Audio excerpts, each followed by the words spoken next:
Magandang gabi, pambungad sa ating newscast.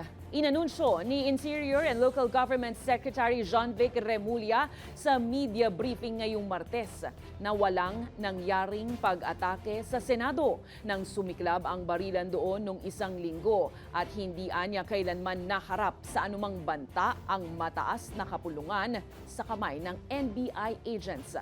Isinapubliko ng DILG at ng Philippine National Police ang CCTV footage ng insidente kung saan pinuna nila ang naging mga desisyon at hakbang ng bagong Senate Security Chief noon at mista ni Senator Ronald Bato de la Rosa na si Retired General Mau Aplasca. All evidence points that there was no attack on the Senate. Ito ang konklusyon ng Department of Interior and Local Government at ng Philippine National Police matapos ang 6 na araw na investigasyon sa nangyaring barilan sa Senado noong May 13. Taliwas ito sa iginiit ng kakahalal pa lang noon na Senate President Alan Peter Cayetano. The Senate is under attack. Inilatag ng PNP at DILG ang timeline. Lumalabas na May 12 pa lang, ipinaalam na sa Senado na palalakasin ang seguridad ng GSIS compound na kadikit ng Senate building. Pag-iingat ito ng GSIS matapos humingi ng suporta sa publiko si Senator Ronald Bato de la Rosa, kasunod ng tangkang paghahain umano ng ICC arresto warrant sa kanya noong May 11. Pinortify ng ating maintenance or security ng GSIS.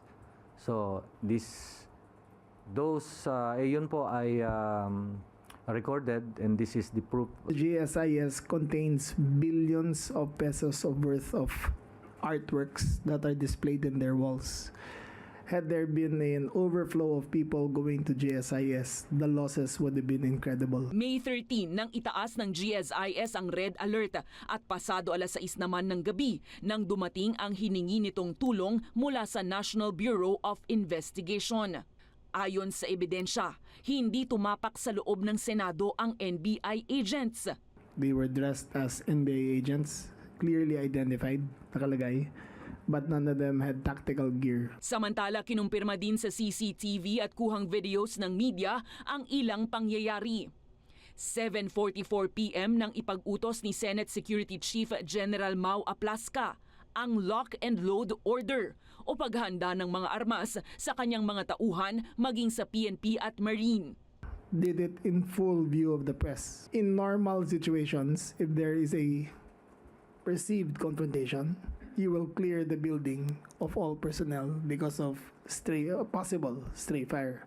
Saka sila pumunta sa bahagi ng second floor kung naroon ang NBI agents na security reinforcement ng GSIS. According to testimony of General Aplasca himself, he opened the door and he asked, "Sino ka?" The agent identified himself as NBI. Shortly thereafter, he fired 3 shots. Dahil unang nagpaputok ng baril ang Senate Sergeant at Arms, nagpaputok ng cover shots ang NBI agent habang lumalayo sa kumprontasyon.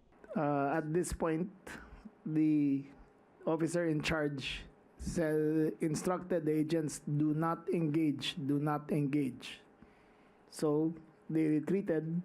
Pero kahit umalis na sa area ang NBI agent, nagpatuloy ang pagpapaputok ng baril ng Senate security. Kahit wala ng tao. Aplasca went out, then he came back. His aide fixed the gun for him, after which he discharged the firearm again. Mind you, there was nobody there. Matapos magpakawala ng mga putok ng baril, umalis na si Aplasca at saka hinarap ang media. Upon retreat, there was no order to secure the Senate. Because normally, in a heat of the moment like that, your first order would be secure the premises. However, he went straight out and then he went straight to the press. Una nang sinuspindi si Aplasca ng ombudsman habang gumugulong ang investigasyon. Muli rin siyang iimbitahan sa CIDG para sa kanyang panig matapos hindi sumipot sa unang patawag. Sa kabila ng lahat, hindi naman tuwirang sinagot ng mga opisyal kung staged ba o hindi ang naging gulo sa Senado. Compelling yung facts that have been unearthed, but we still need to verify and validate. The DOJ will not take this as is, no? We will check on the timelines, we will check on the source of the videos and everything. Sa ngayon, nasa DOJ panel of prosecutors na ang mga ebidensya, pero hindi pa malinaw kung sino ang kakasuhan at kung ano ang ihahaing reklamo.